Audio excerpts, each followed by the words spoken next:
live in a day and age where you can just see videos of live launches. You can just watch those live streaming of a rocket going into space and make yesterday's science fiction into today's science fact. You know, it's real people doing that every day.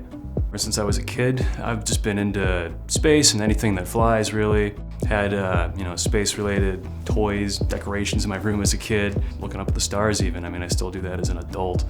And then in school, focused a lot on math and science classes, and I figured, hey, perfect fit seems like engineering in an aerospace field, so I've never looked back since.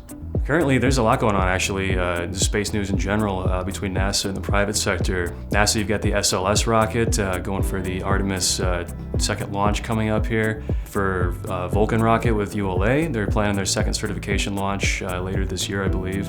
And then you've got Blue Origin with the New Glenn inaugural launch this year.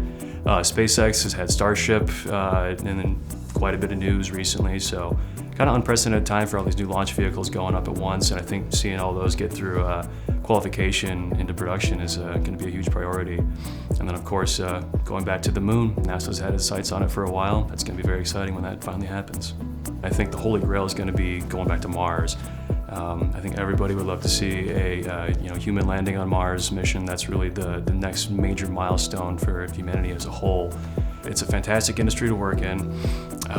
And if you do take a position in an aerospace career of any sort, no matter what field you're in, I'd say never lose sight of the fact that you're part of something hugely important.